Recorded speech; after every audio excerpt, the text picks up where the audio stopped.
Hi, I'm Jack Moon, and my guests today are Tim Evans and Phil George from George Evans Guitar Amplifiers. How did George Evans Amplifiers evolve? It's a bit of a long story, really. It goes back into probably the 80s. Phil was a customer of mine. I repair amps. He was managed by Greg McCange and used to come in a lot, and we used to chat about things, and I decided to start Lab Systems. And I had great success with Lab Systems, a lot of the top bands in Australia and so forth. And later on, Phil was helping me tune the guitar amps. So Phil and I sort of made that connection. At the time I was doing a lot of covers. I was playing 3-4 nights a week, and it was pretty flat out. And I was carrying like a Marshall 76 head that Tim had modded for me, which worked wonders. It's still a great sounding Marshall. And I was carrying that in the quad box everywhere. And I just thought, this is just getting a bit hard going up some stairs and things like that, because the roadies have all gone now. And anyway, I said to Tim, I'm going to go out and look for a combo. Well, I went out and searched for a combo, and I looked and I could not find what I want. And there were some ones that I thought were pretty good, but I said to Tim, what about we make it? And he goes, if you really think about it, he goes, if you think I'm just going to give you a nice, prototype for us to work on that's going to sound great right from the word go, he goes, you've got another thing coming. I always had the passion for the guitar amps thing, and I needed someone on board with great tone, knew great tone, and I'd known how good a player Phil is, and and I knew he had good ears, and apart from that, we were mates. Yeah. So we're mates who are successful in business. You're both meticulous in your fields, Tim in electronics and Phil as a guitarist. How do two people with such high standards work constructively together? Yeah, that's a good one. We disagree and go total opposite, and he said, we'll do something, and he'll say, no, it doesn't work.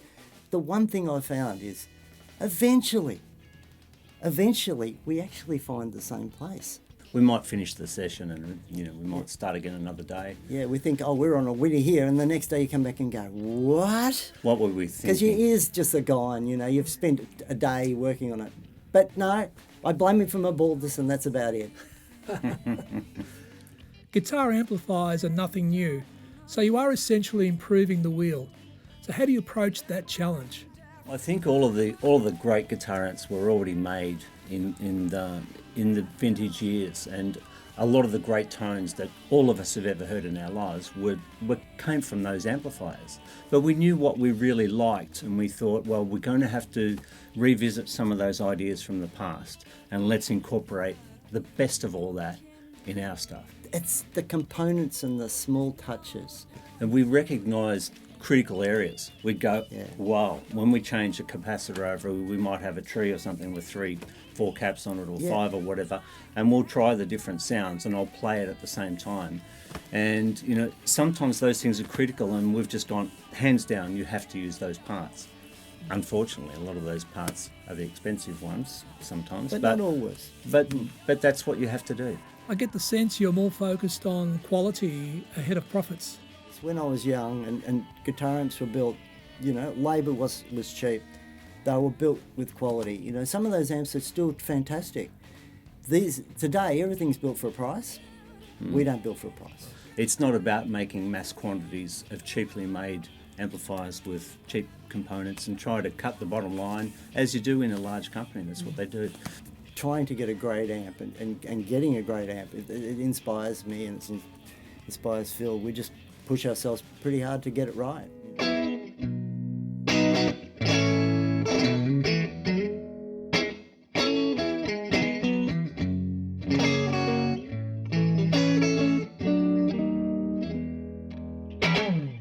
Guitar amplifiers are often defined by their ability to produce a clean tone.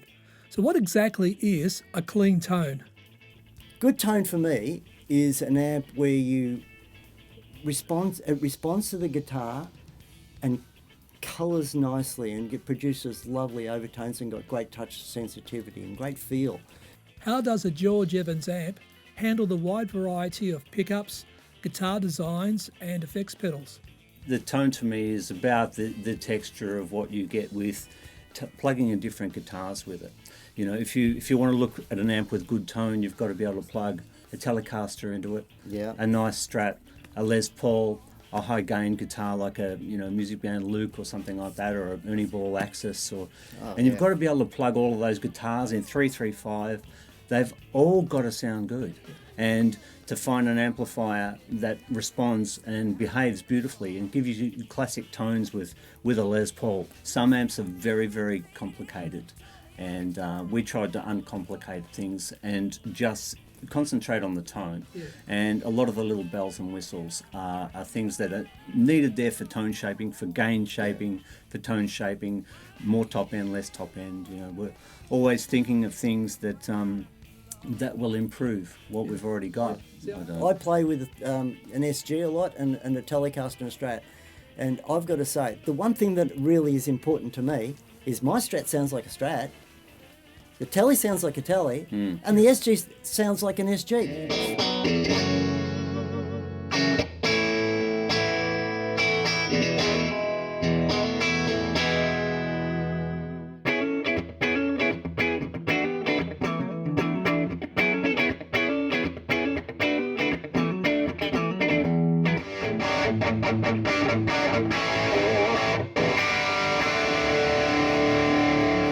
Now, Tim, you are well established in electronics.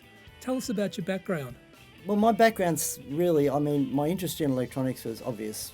I started really young, building guitar amps at a really young age, and I sort of ended up going to RMIT and worked at Rose Music for a while.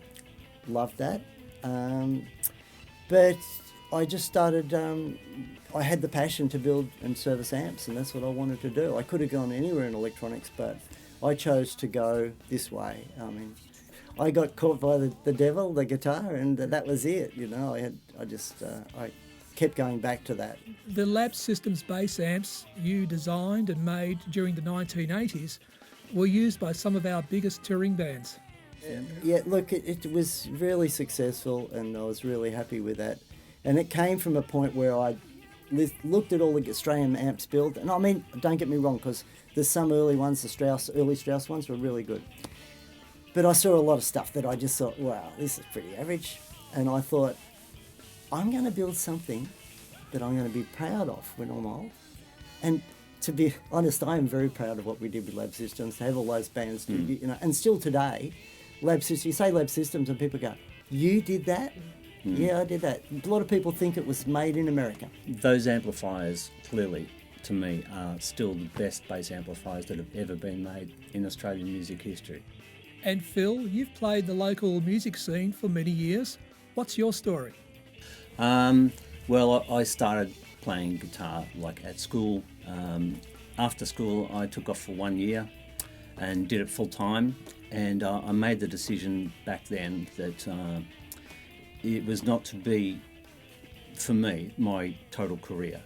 So anyway, yeah, I got into original stuff, got into covers, did covers for decades and decades, tribute shows all around Australia, travelling with Eagles shows and the Robbie Williams and Kylie tributes, just on odd occasions. And the boy can play. Oh yeah, he can play. He can play. Well, on a good day. I see you guys every year at the Australian Guitar Show, and there's always heaps of people at your stands, and they love the sound of your amps. Yeah, they tell us that it floats around. It's not necessarily that loud, but because everyone else is playing death metal or thrash metal or whatever it is that they like to call it, there's just a whole lot of that drone going on. And people come, they'll come and they'll go, where's that sound coming from? And they hear it and they come up and it's not loud, even when you get to the booth.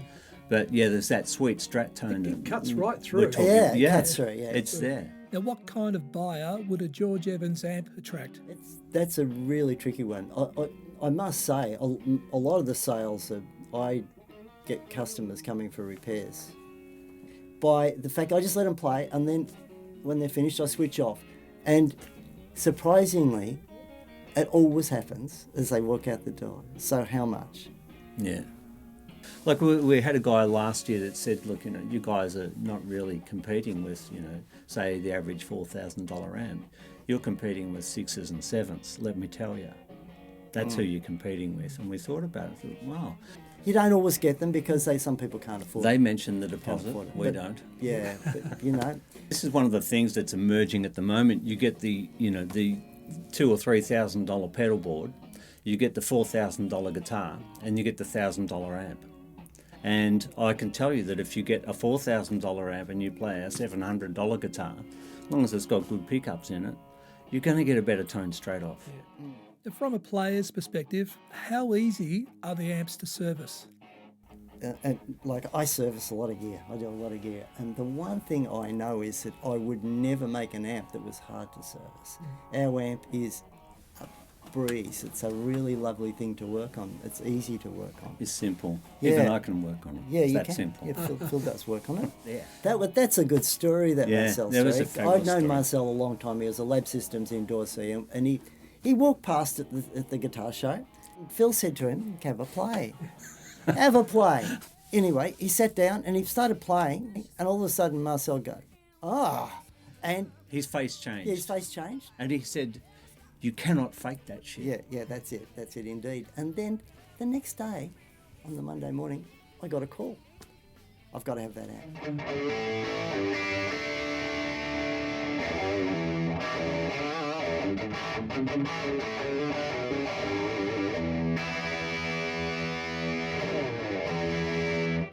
How would you describe the Overdrive and Distortion channel on a George Evans amp?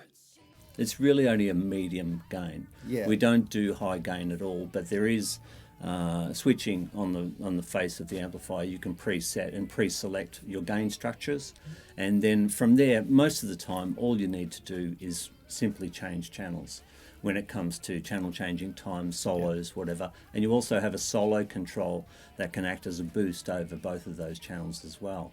So, yeah, it doesn't do high gain. If you want to go higher, you can put something in front of it that'll take you to the next level. And it loves pedals. It roars. It loves them. pedals. It loves them.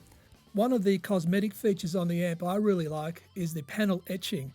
One of the problems we had with Lab Systems was the paint coming off the anodizing and so forth. Screen printing. Screen printing. We engrave. That would be from all the glasses of whiskey and Just constant fingers. It is really hard. Screen printing is quite a tricky thing. So we actually engrave and paint fill. So that's laser. So they're etched, laser etched Right. now. Yeah. and so that doesn't come off. Now, Tim, given your vast experience, have you ever considered doing a guitar amp building course? That's something I want to do. Absolutely.